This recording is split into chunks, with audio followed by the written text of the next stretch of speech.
Well, welcome to Austin. Thank you. It's really hot here. It's quite hot. Yes, it's quite different than New York City. Yeah, it is. So, okay, well, for our audience, because I know you're known for so many things, now take us through the journey of where you started as, practicing physician. Yeah. And you still practice. I do. Okay, so take us through all of that because, I jumped ship from medicine and dentistry, but I think my dental and medical friends still love me. So take us through kind of how you started and how you got to where you're at now. I would love to. I have a little bit of a different trajectory than I think a lot of physicians. And that is that I found out what I was going to do as it relates to integrative medicine by the time I was 17. Wow. And I never changed course from that. Oh, wow. I graduated high school early, graduated high school in about 3.5 years, and I moved to Hawaii. Oh, stop. I did. The whole, what is it called? The whole island fever thing is not real. I probably would have stayed had I not already applied to my undergraduate. Oh, my goodness. I moved in with my godmother, who is a PhD in nutritional sciences, and she was one of the OGs of functional medicine, and her name is Liz Lipsky. At 17, I became very enthralled with nutrition and nutrition in terms of healing, so a very non-traditional approach. Yeah. And then from that point on, my life changed. I went to do my undergraduate degree and I declared human nutrition, vitamin, mineral metabolism. And I stayed on that course and I fell into the mentorship in the lab of one of the now and still current leading protein experts in the world. And his name is Dr. Donald Lehman. Oh, wow. Wait, so from 17 years old? Yeah, he's my best friend and has been my longest mentor. What did you attribute that time where, because, we all talk about mentorship and finding the right mentors and finding the right people to really support our dreams and our growth and our evolution. How was that relationship? How did you even find this person? And what was that period like? Yeah, I don't think anyone has ever asked me that. So I really appreciate that question. This is going to be a bit of a surprise, but I'm relatively an aggressive person. And when I set my sight on something, then there is absolutely nothing that can derail me from that mission. And I was sitting in nutritional science class, and I was that girl that sat right in the front row. I wanted to master the material. And I was so interested in the way in which this professor was explaining things. You know when you're in the presence of greatness? Yeah. And that there is a tremendous mind behind the information that you're receiving. Oh, totally. And that was him. So this has been, this is a world-class researcher. And whether he liked it or not, I was there for every office hour. Got to get those office hours in. Right? Like, so funny, but I was never like that in any other, class. It was all nutritional sciences but specifically his office hours and learning from him and showing up. And again, like I said, I'm very aggressive, and I started doing research with him as an undergrad. Whether you believe in, is it Dharma, does it just happen? I think it's very unusual that I landed in his class, and prior to that had a nutritional expert as a godmother. Wow. So your godmother was living in Hawaii at the time. And I'm just imagining you as like a young budding, Didn't know what I was just like med student, no, maybe pre-med student. Are you right? kidding?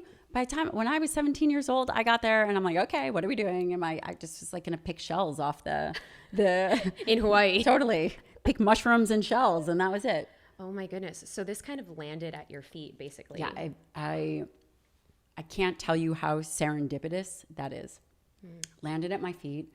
I became very interested. It was, have you ever heard of Gabrielle Cousins? Do you know who that is? No. He is a raw food PhD. Okay, yes. And okay. Right. So at 17, I started reading this stuff, and I was very interested in the interface between wellness and spirituality. Oh my gosh. It was, Did you grow up with that?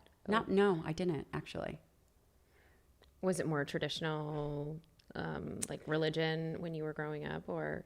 Was it traditional religion? My mother raised us Jewish. Okay. And my dad, my family is not really religious, and my dad is very into the earth. And we grew up going to Native American reservations. Oh, wow.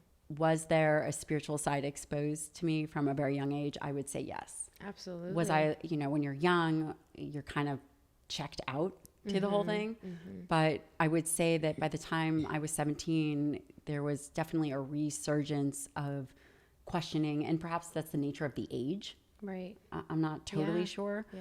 But I was very open-minded. And then, of course, I did my undergraduate in human nutrition, vitamin, mineral metabolism with a very strong mentor in traditional sciences. And I love that so much, because when we're really, kind of immersed in something that really excites us, and we think we know it all, but to kind of then immerse yourself in whoever it is that is like maybe 10 eons ahead, maybe 5 years ahead, 10 years ahead, 30 Dawn, years you ahead. hear that? 30 years, buddy, 30. 30 years. Well, and it's fascinating. And what I'm hearing from you and your reflection, you are, as you say, an aggressive person, but it's also, the assertion of, I'm going to make this person my mentor. Yes. Because I'm so fascinated by what he's teaching, what he's learning. And maybe, inside of yourself, you're like, okay, at some point, maybe I want to be like that person, or there's something that you saw in him to really want to say, okay, can you mentor me? And was this a question that you asked? I don't remember if it was a question, but and 20 years later, he didn't have a choice, right? There was just no choice. Right. I think that he saw that I had a certain skill set, and I was very interested and willing to put in the hard work and grow. Because I know that, and for a lot of you listening, a lot of times we have this fear. We have this fear of, what if they say no? We have this fear like, oh my gosh, I'm just going to get rejected. And for you, I don't even think those things never entered your mind. No. And so what I'm hearing in just even, because that just kind of set up your trajectory to where you are today. It did. So if you all can think of, one of those things that maybe it is a question that you want to ask, maybe it's somebody that you want to reach out to, that you admire, that you are curious about, that you want to learn from. Let me tell you another story. Take Dr. Gabrielle. Let me tell you another story. And And it's possible that no is not going to be an option. Yeah. Right? Yeah. So you ready for this? Yeah. I spent a year at the University of Limerick, and I was really interested in exercise metabolism. And every day I would go, I say, hey, are you guys hiring? Do you need extra hands? Can I help you? And they were like, no. Like, okay, no. So I sat at the steps every day for about 30 days waiting for the head PhD to come in. Hey, you guys need any help yet? No. And I was ultimately so annoying that I was just sitting there that eventually they were like, okay, fine. Wow. So no is, I will tell you this, when people reach out to me, if I were to say no, and I have because of the timing, and I have 2 very little children. I know our kids are the same age. Which is amazing. Oh my God. I have a ton of respect for an individual that shows up with persistence and something to offer, something to help. And I, you asked me in terms of mentorship, how did I get to be in the position where I am right now? And the position that I'm in is one where I believe I'm just starting. And I would say that anyone who's been doing medicine or anything for a period of time will always say that they feel that they're just starting. But truly, I feel as if I'm just starting. And the reality is I have so much respect for people that are willing to even approach me and say, hey, would you mentor me? And I may say no, but there is so many times where people have said, no, I'm too busy. And I'm just, okay. Yeah. And you just keep showing up. And it's not what you can take, it's what you can give. Hey, Doc Lehman, I'm available every weekend for the rest of my life to collect urine samples for you. How does that sound? How can I help you? So sexy. Brutal. But, right? Wow. It all depends on what is that an individual wants. And I think that if an individual, and for the moms listening, if you want to do something, it cannot be dependent on if someone is willing to say yes.